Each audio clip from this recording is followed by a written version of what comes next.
Bienvenidos a Campos Sustentables. Mi nombre es Martina Chacón, licenciada en Ciencias Ambientales, porteña, amante de los viajes, de conocer culturas y ambientes y de aprender idiomas. Soy Nahuel Trípodi, soy agrónomo, tengo 31 años, soy papá de Lolo, cuervo, vivo en Patagonia aunque soy porteño. Y en esta serie de podcast los invitamos a recorrer los conflictos que surgen de la relación entre ambiente, cultura, economía en las distintas sociedades rurales y urbanas de nuestro país. Esto es Campos Sustentables.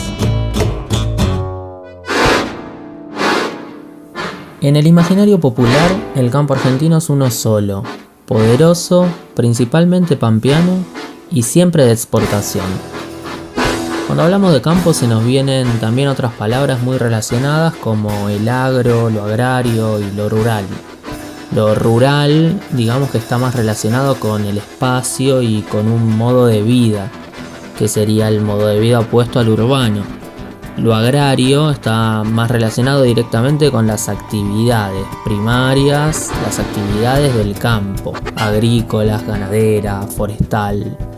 La relación con el agro, entonces, sería principalmente económica, de trabajo, mientras que la relación con lo rural es un poco más compleja. Entonces, si lo rural tiene que ver con el modo de vida en el campo, es normal que a muchos de nosotros lo primero que se nos venga sea que la sociedad rural es el campo. La sociedad rural es el campo.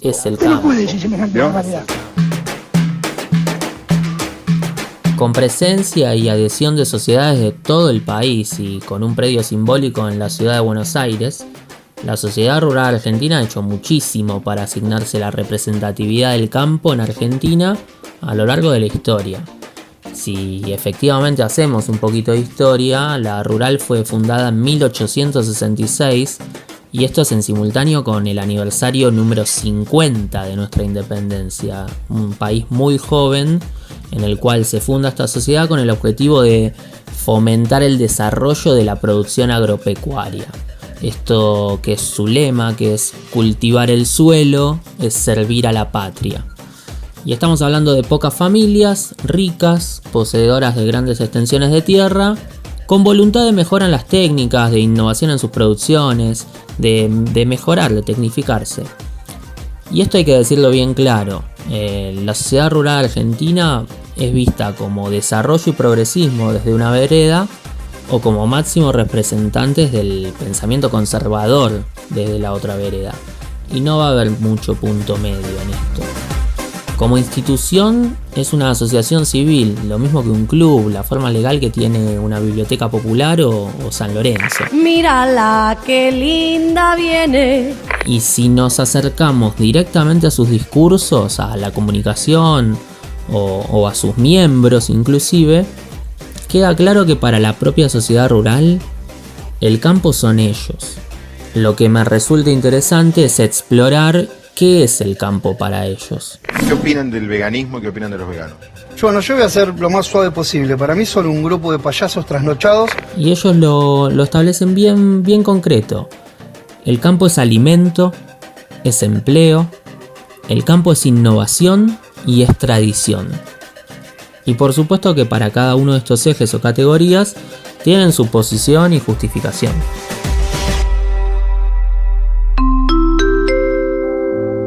Los objetivos de la sociedad rural argentina en todo el país son promover el arraigo y la estabilidad del hombre en el campo, mejorar la vida rural en todos sus aspectos, asumir la más eficaz defensa de los intereses agropecuarios y por último, cooperar con el perfeccionamiento de las técnicas, los métodos y los procedimientos aplicables a las tareas rurales y al desarrollo y adelanto de la agroindustria.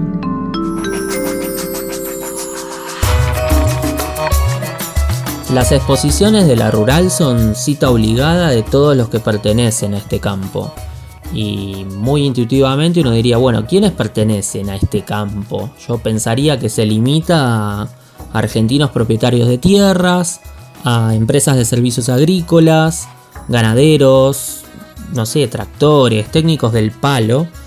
Y bueno, siempre esa enorme cantidad de personas que viven en la ciudad, que tienen un modo de vida bien urbano, pero que posiblemente la única vez en su vida que se van a acercar al campo va a ser en esa exposición, que les gusta, que los va a encantar con su tradición, con sus deportes, con el arte, pero tampoco tanto, porque van a salir espantados y tosiendo por el olor amoníaco que hay ahí.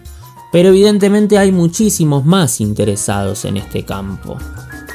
Cuando analizamos quiénes aportan, promocionan o publicitan los eventos y publicaciones de la rural, o sea, quiénes tienen interés económico o simbólico en este asunto, te encontrás con marcas de camionetas, laboratorios de genética, empresas certificadoras de procesos, analistas de mercados, aplicaciones informáticas, bancos, remates, viviendas y soluciones habitacionales de emergencia, laboratorios químicos, metalúrgicas, inmobiliarias para arrendamientos, tasaciones, importadores, exportadores, plástico para diferentes usos, abogados de marcas y patentes, escuelas pupilas bilingües. Retomando esos ejes de qué es el campo según la sociedad rural, sería innegable que hay empleo e innovación en este campo. Empleo e innovación hay. Lo que sí, a priori, esta innovación tapa un poquito esto de la tradición. Y de momento no hablamos nada de alimentos. Nos resulta interesante volver a los tiempos de la fundación de la sociedad rural y pensar en qué sería una innovación tecnológica en ese entonces. ¿Qué sería desarrollo? Una de las primeras técnicas que trabajó la sociedad rural fue la refrigeración de la carne. Eso permitió abandonar el tema del salado de la carne, del charqui para la conservación, y por supuesto que habilitaba posibilidades enormes de hacer llegar la carne como alimento a donde se la requiera con condiciones sanitarias controladas.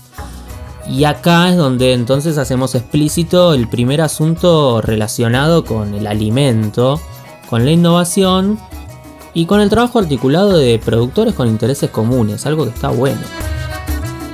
10 años después de la fundación de la rural, parte el primer buque de carne argentina hacia Francia. Y acá surge de nuevo esta tensión entre los objetivos o los valores de fondo, los reales. Hay quienes piensan que esto es un hito fundacional del destino productivo de nuestro país y su posicionamiento en el mercado mundial para el desarrollo, esto de famoso de ser el granero del mundo. Y hay quienes ven acá la primera excusa para tratar al alimento como mercancía, para concentrar la riqueza en pocas familias y habilitar el planteo de necesidad de tierras para estos fines de desarrollo agropecuario que terminó a la larga en la llamada conquista del desierto. Desierto desde el cual estoy grabando este podcast. Cada gacetilla o comunicado de la rural contiene profundas definiciones de posiciones en defensa de esos intereses agropecuarios que mencionamos antes. Y a lo largo de la historia ha tenido mucha presencia política. Hay miembros de la rural que han sido desde presidentes de la nación a los más recientes ministros de Agricultura en estos años. Entonces, políticamente la rural juega, y juega mucho. Del mismo modo que los agentes de los otros campos también juegan. Y son tantos los temas para tocar que necesito ordenarme un poco, porque no es la intención hacer una biografía de la sociedad rural, tienen para leer y consultar de todos los colores posibles, sino haber explicado un poquito en primer lugar cómo es que se ganó la representatividad del campo en Argentina. Mi voto no es positivo, voto es en contra.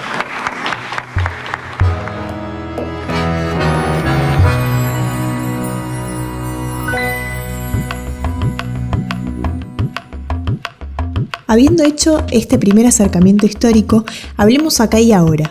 Con el avance de las presiones ambientales y sociales sobre el sector y todo lo que describimos en el capítulo de sustentabilidad, ¿cómo se adapta la rural a este contexto? O sea, ¿cómo atraviesa la sustentabilidad al campo de la rural? Una de las más recientes revistas de la sociedad, de fines de 2019, resume los resultados de un panel de demandas de sustentabilidad al campo argentino y detallan en textuales palabras que es preciso avanzar con las certificaciones de carbono neutro en la producción agrícola, lo que redundará en conseguir mejores precios y mejores condiciones para comercializar en el mercado externo. La ganadería sin ninguna duda genera gases de efecto invernadero, pero el tema es que también genera muchos valores positivos desde el punto de vista ambiental Y eso no lo estamos diciendo tan fuerte. Bueno, acá aparecen un montonazo de cosas que merecen una mínima explicación. Ganadería, efecto invernadero, carbono neutro. Expliquemos esto lo más simple y apropiable que podamos. Las vacas son herbívoras, se alimentan entonces de plantas. Las plantas, entre otras cosas, tienen unas estructuras de soporte, en su mayoría moléculas de celulosa. Esta celulosa es un tipo de fibra imposible de digerir por la mayoría de los animales, los humanos incluidos. Pero hay un grupo de animales que evolucionaron en consecuencia y tienen todo este aparato digestivo especializado para poder aprovechar la energía de las plantas. Algunas de esas evoluciones se refieren a que tienen tractos digestivos larguísimos.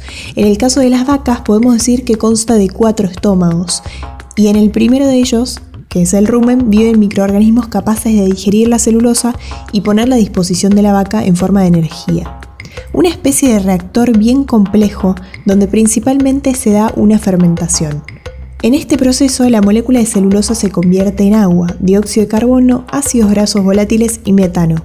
Casi todo es absorbido por las paredes del rumen y de ahí sale la energía de la vaca, la que necesita para mantenerse, moverse, crecer y reproducirse, y en un plan de producción para dar carne y leche. Un dato para novatas y novatos, uno de esos 4 estómagos es el mondongo y es otro que no tiene punto medio. ¿Lo amás o lo detestás? Yo soy del equipo que lo ama. En guiso, por favor, Nahue, el mondongo. Dijimos recién que casi todo lo producido es absorbido en el rumen, porque el metano no se absorbe, la vaca lo libera y permanece en la atmósfera. Y de acá sale la relación más evidente con el cambio climático. Es muy complejo meterse a explicar el cambio climático, así que le vamos a dedicar un capítulo entero, y ahí vamos a recurrir a los mejores especialistas. Pero ahora es clave comprender que el metano es un gas que está presente normalmente en la atmósfera, en concentraciones muy pequeñas, es decir, no alcanza las 2 partes por millón, mientras por ejemplo el nitrógeno es el 78% de los gases de la atmósfera. Pero tiene un rol clave el metano en el mantenimiento de la temperatura del aire cerca del suelo. La atmósfera deja pasar muy fácilmente la luz visible solar, que llega al suelo, lo calienta y la manda para afuera, de nuevo, en forma de calor, como rayos infrarrojos.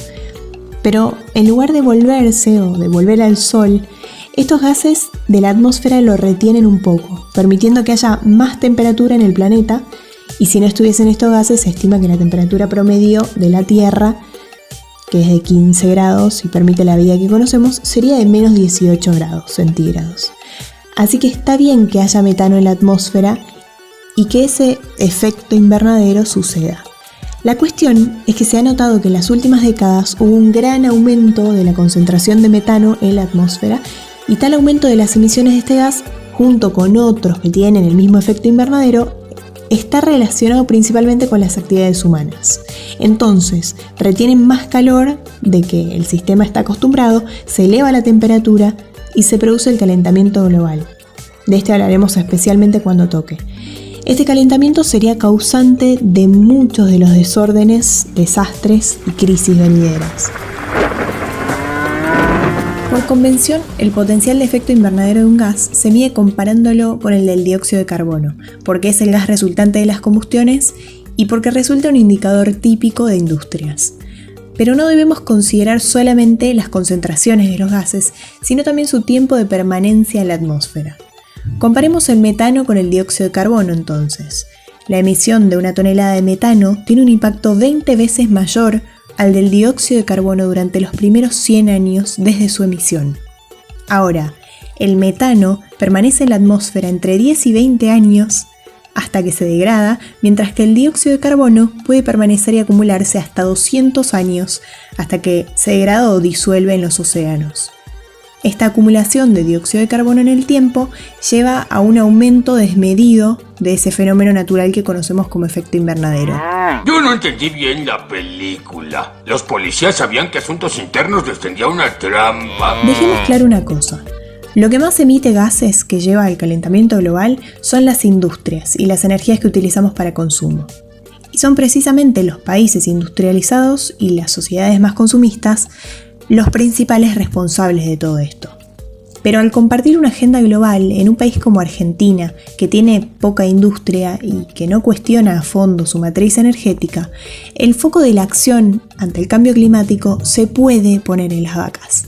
En Argentina tenemos unas 55 millones de vacas. Sí, hay más vacas que personas. No te engañes, Jimmy. Si una vaca pudiera, te comería a ti y a todos tus seres queridos. La ganadería aporta el 20% de las emisiones de toda la Argentina, y las vacas son las responsables de más del 90% de esto con el metano que liberan. Existe un inventario nacional de gases de efecto invernadero que sigue los protocolos de medición del Grupo Intergubernamental de Expertos sobre el Cambio Climático, más conocido como IPCC. Usamos estas fórmulas simplificadas del IPCC para calcular las emisiones de las distintas actividades de manera lo más acertada posible. Que sean simplificadas no implica que nos lleven a valores erróneos, simplemente son aproximaciones mediante cálculos sobre los que existe cierto consenso y a la vez permiten que los resultados sean comparables. Martu, ¿me lo podés explicar en criollo, pero que se note que somos un poquito nerdos?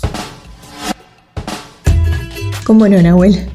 Lógicamente existen dimensiones que no son incorporadas a los cálculos y pueden hacer la diferencia. ¿Qué quiero decir con esto?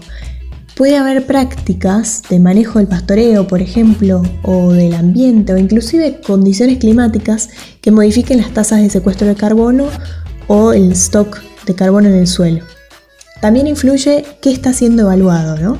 Si se contabiliza la calidad, la manufactura y el traslado de los alimentos del ganado, entre otras. Y esas pequeñas variables pueden hacer la diferencia en lo que respecta al ciclado de carbono. Es por eso que actualmente se proponen otras formas de contabilizar las fuentes y los sumideros de carbono en la ganadería ajustadas a la práctica, para llegar a conclusiones distintas sobre la emisión de gases de efecto invernadero a la atmósfera. Y sí, siempre dije que la estadística es esa ciencia que sirve para darte la razón, pero con números.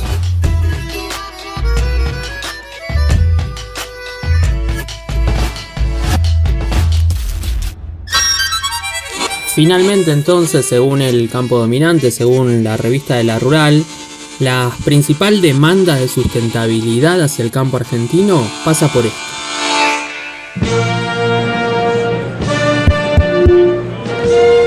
Es altamente recomendable diseñar un sistema regional que evalúe objetivamente la huella de carbono y no subjetivamente en la ganadería, con el fin de evitar la imputación de emisiones, que es sesgada, y contabilizar la integralidad del sistema de producción. Podemos decir entonces que el sector ganadero más grande de la Argentina se hace cargo del cambio climático, recoge el guante, se hace cargo y por acá pasa su mirada de sustentabilidad. Entonces la sustentabilidad llega a este campo, al principal, al dominante, con la visión más global, más institucionalizada, la que está relacionada con el cambio global. Y han adoptado una posición, criterios e indicadores para tener un plan que ataque la emisión, el secuestro, las acciones de mitigación de calentamiento, con estándares ambientales unificados mundialmente, que por supuesto impactan en el comercio. Hablamos de huella de carbono neutro, de metodologías para hablar en ese idioma y que profundizaremos en otro capítulo, pero que marcan un flujo de información, capacidad, asesoramiento y comunicación, una tecnificación que tiene este campo, que en otros es difícil encontrarla. Pero vamos a ser sinceros, sinceras y dejemos en claro los intereses. ¿Pensamos que la idea es reducir emisiones y mostrar trabajo para accionar contra el calentamiento global? ¿O que el motor es seguir produciendo y vendiendo carne en el mercado internacional? Fui un cretino de primera al cuestionar el consumo de la carne. De lo que podemos establecer cierta conclusión es que este campo está organizado y tiene espacios de articulación e innovación interesantes, muy interesantes, que está siempre en punta en lo que a estos temas refiere, y la verdad que intentaremos conectar con varios de ellos, como los grupos CREA, su filosofía, sus métodos de trabajo y divulgación. Pero por otro lado pareciera que solamente los restaurantes holandeses o franceses y las cadenas hoteleras son las que demandan la carne argentina, y esto no es así. Puso el pan sobre la mesa, al pan, al vino, sobre las cartas a la mesa. Estos años recientes han sido de los de más alta exportación. Hemos llegado a alrededor de 20% de exportación de los kilos producidos en Argentina. Pero esto significa que el 80% queda acá. Que aún en tiempos de crisis, cada argentino consume en promedio más de 50 kilos por año de carne vacuna, unos 110 kilos de carne animal en total, que se hacen en asaditos de acá, de La Ferrere, Recoleta o Comodoro Rivadavia. Si usted no come carne y ha llegado hasta aquí, primero que nada le agradecemos muchísimo por habernos escuchado, le pedimos perdón por el guiso de mondongo y también exploraremos sus planteos, filosofía e impactos en la relación con la sustentabilidad. Esto va a ser más adelante. ¡No vives de ensalada! ¡No vives! No estoy de acuerdo, pero la tonada es pegajosa. Y con esto quisiéramos cerrar un poco el cuento de este capítulo, con tradición y cultura. Si el asado tiene que ser de carne de vaca, si la mejor carne del mundo es la argentina, y si las vacas más ricas son las que pastan a campo, si todas estas cosas son verdad y son justas, ¿quién va a ser mejor representante del campo que los dueños de las vacas? O se los digo más clarito, del otro lado, ¿quiénes se anotan a competir con la sociedad rural por la representatividad sobre el campo argentino? Acá en Campos Sustentables están los micrófonos abiertos. Pará, Nahue, pará. ¿Todas las vacas son de la sociedad rural? ¿Nadie vio ni contó la inmensa cantidad de vacas que hay en plenos parques nacionales? Las vacas de la oligarquía emiten metano, claro, y las de los campesinos que emiten canciones de Mercedes Sosa. Ya me estoy volviendo canción. Ganadería y sustentabilidad van a ser mucho más exploradas en este proyecto, desde todas las miradas. Cultura, tradición, ganadería y ambiente. ¿Se puede pensar en un asado sustentable? Algo debe haber quedado a fuego, no vas a coincidir. Escribinos por Instagram a Campos Sustentables con tus aportes e inquietudes y abramos el canal de diálogo. ¿Qué te parece? Nadie tiene la posta y nos encantan estos temas.